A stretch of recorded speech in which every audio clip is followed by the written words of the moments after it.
Hey folks, it's Piano Man Steve Lungrin, founder of LearningMusicIsFun.com. Thanks for tuning in to this edition of my video blog and part of my demonstration series.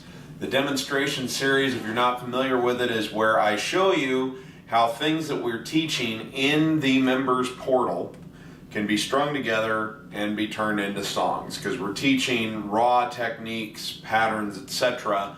in there, but these are the exact things I use when I want to play.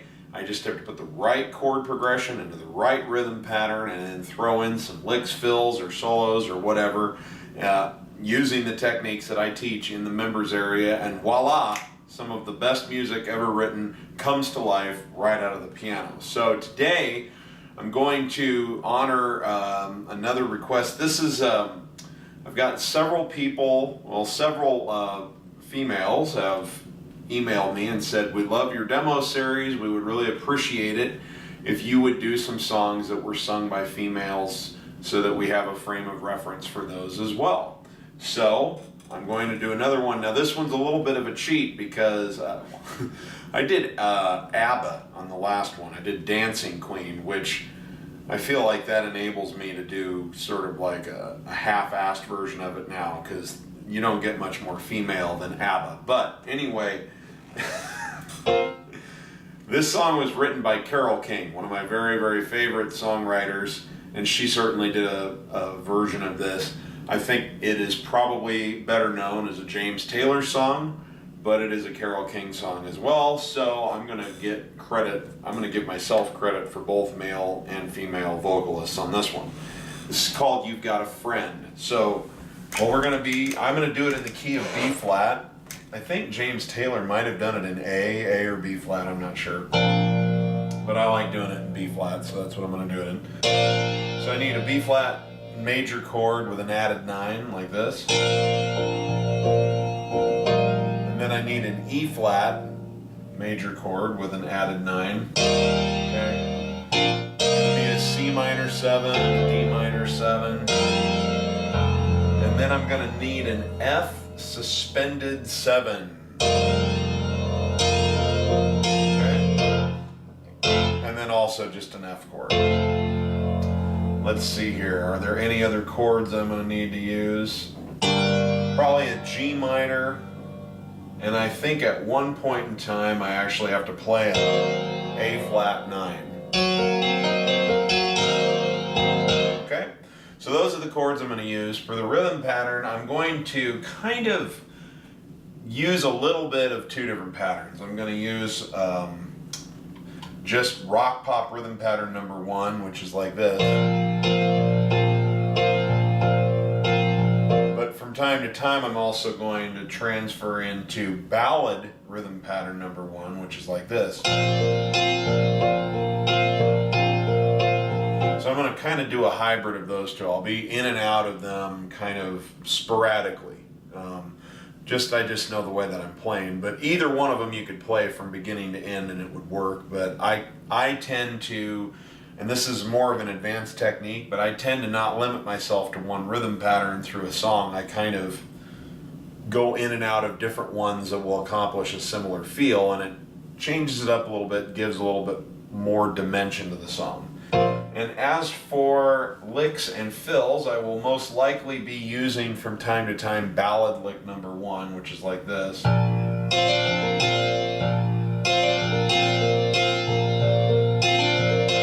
Okay, in various chords. But I'm most likely to just use my favorite technique, which is to create a lick from the chord that I'm on by just fluttering around or doing an arpeggio or some kind of rhythmic something. So as I go along, I'll be going.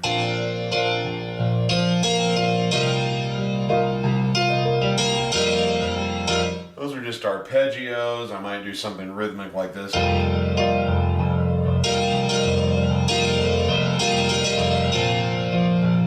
Just simple things where I'm already on the chord, don't have to move my hand anywhere, I don't even have to do anything, I don't have to play any different notes than the chord I'm already on, just do something with it, and boom, that's mostly going to be what my licks and fills are. And there's no instrumental solo on this, so there won't be a need. And as always with this kind of music, I've learned a couple of the signature things that I need to know so that I can accommodate those. I always try to learn signature riffs, and so in this case it's the intro, like...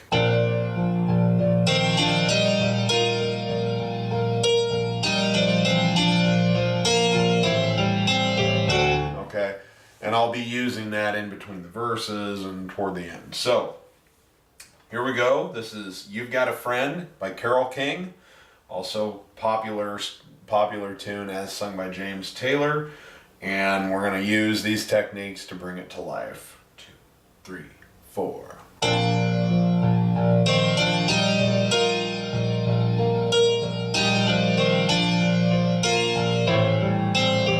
When you're down in trouble and you need a helping hand, and nothing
let them.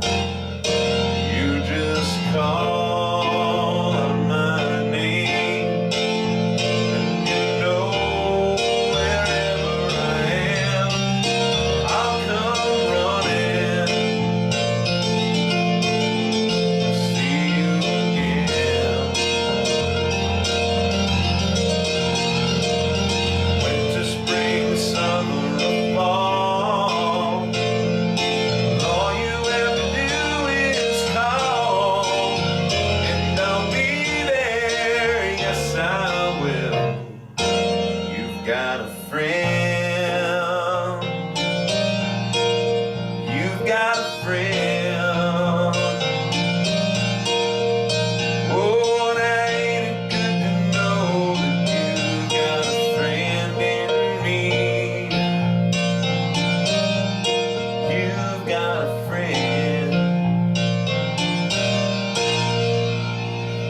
Okay, well that's the song, so let's break it down and see what we were doing. By the way, I left out a couple of chords. There was also an A minor 7 and a D7.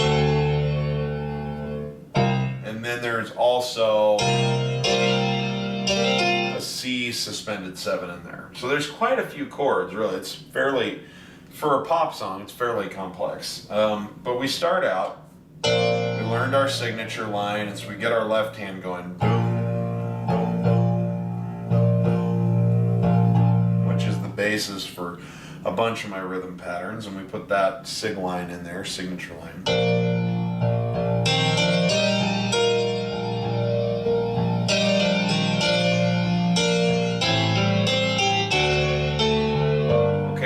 From here, I'm on a G minor chord, and I start in on the rhythm pattern. To a D7, back to G minor, D7, G minor, C minor 7, F suspended 7, back to B flat added 9, A minor 7, and this is where I might put a little lick in there because there's a little break, so I'm on an A minor 7 to a D7, and I just do something like some, just a little fluttering. I'm already on this chord. Just some arpeggio work, back to the rhythm pattern. Back to D7, G minor, D7, G minor. Now C minor 7. Minor 7, F suspended 7 added 9. See, again, what am I doing? I'm already on this chord. I'm just doing some rhythmic fills.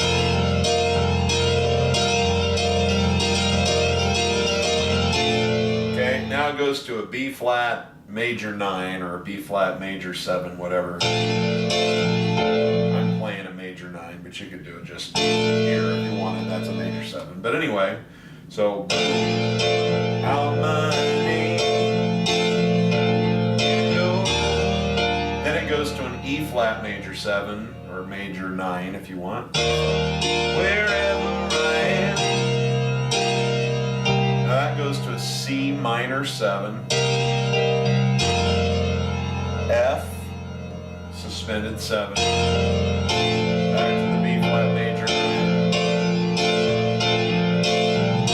F suspended 7. And again, this is a great place to do something rhythmic or some kind of little lick off of the chord.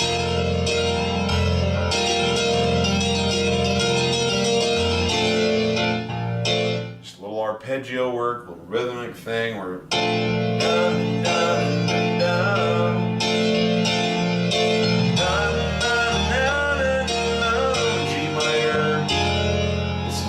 Chord. It's a B flat 7 over an F bass. And I'll be there. And you're on to an E flat major 7, D minor 7. Then this is signature. Bum, bum. That bum, bum, that's a signature rhythm. So it's like C minor 7 to F suspended 7. So you've got a friend, and then we start back into that signature lick at the beginning. So everything that we're doing here, with the exception of the signature line that you need to figure out or learn, they're just techniques that we teach, that I teach in the members section.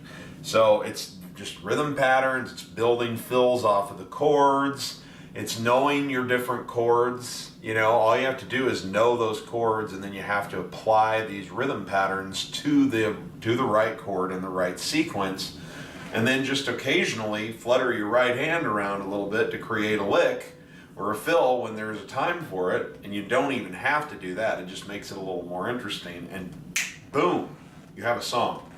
And this is a beautiful song. So this has got a lot of grace note chords and more complex chords, major 9s, suspended 7s, added 9s, that kind of thing. But at the heart of it, you wouldn't have to have all of those in there. You could just do a B flat chord. You just call out my name. Just regular E flat. You know, wherever I am, regular C minor, I'll come just to F. Running to see you again. So see, even if you don't put in all of the frilly notes and all of the grace notes and flavor notes into the chords, this still can be a compelling song with the right rhythm pattern. And that's what's beautiful about it, is that you don't have to wait until you're a virtuoso to start playing music. You can allow your skills to grow and enhance over time, and you can get started with the chords you know. You just have to learn the rhythm pattern. But then, once you do become familiar with those chords and you can do all of the fancy chords, boy, you just call out my name. And you know, wherever I am, I'll come running to see you again. Winter, spring. So, pretty cool stuff here. So I hope that this has enlightened you a little bit more as to how to actually string these different components together. Like I say, it's a process that you build from the ground up. You learn your chords, you learn a rhythm pattern, and you start applying the chord progression into the right rhythm pattern, and you're 90% of the way there. And then you just start filling some space. And filling space does not have to be as complicated as most people make it. You're already on a chord, just move your hand around on the chord or the two chords that make up that period of time in between the melody. And the same thing would be true if you're playing the melody with your right hand. You play it with your hand and you try to get back to the rhythm pattern anytime. Once the melody's been played, then you get right back to the rhythm pattern with the right hand, and the left hand you just keep at it. So we go.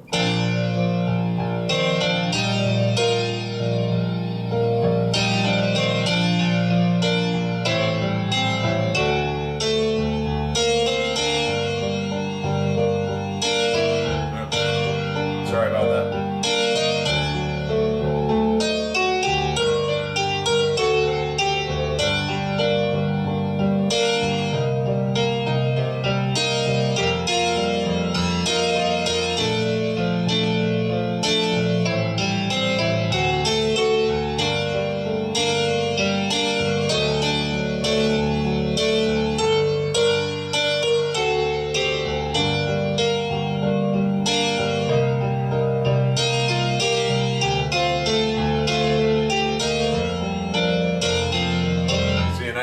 Sheet in front of me, so I'm kind of trying to figure that out on the fly. But the point is, what you'll notice is I play the melody and then there's a little break. So whenever there's a held note, da, da, I get right back to bum, da, right back to the rhythm pattern.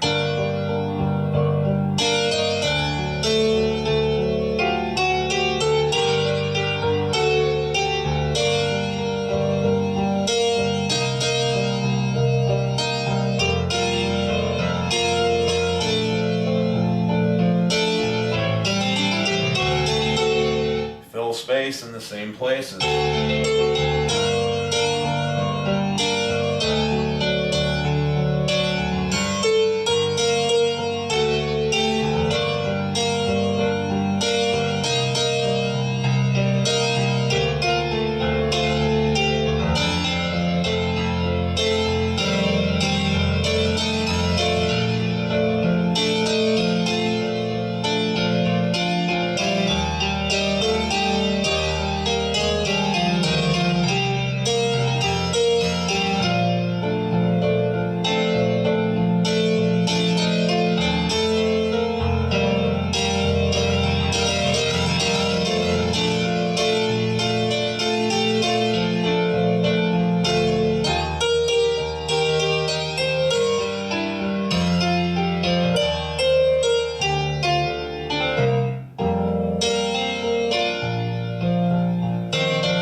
anyway, again, just showing you how the way that you do this is you still use the rhythm pattern. The left hand keeps going and the right hand gets back to the rhythm pattern every time there's either a sustained note or there's a space in between the melody, just like when the singer would stop. So you play the melody, and if you can, you play it with a chord, but you don't have to do that. You play the melody, you get right back to the rhythm pattern so that you keep the pace going. And obviously I would have done a better job with that if I'd had a lead sheet to work with. I'm just, because like an idiot, I don't really take the time to prepare these things. It's just, oh, hey, that'd be a good one. And then I start, and then halfway through the video I go, wow, you know, I should show them how this would work if they were doing it with a lead sheet, but I don't yet know how to play the melody. So forgive me for making a lot of mistakes when I do that, but that's all right. I'm going to give myself credit for doing it well enough to make the point, considering that I don't have any preparation or any materials. So anyway, you know what I'm saying. Anyway, thank you for tuning in. I hope that this has been enlightening as always. And I'm sorry that I have to burden you with my very idiosyncratic personality. I'm a little bit of an oddball, I understand that, but I am trying to pass on some good information. So, anyway, thanks for tuning in. I appreciate it, and remember to have fun as you make your music, because if you're not having fun when you're making music, you're doing it wrong. That's Piano Man Steve's prime directive. I look forward to seeing you in the members portal over at learningmusicisfun.com.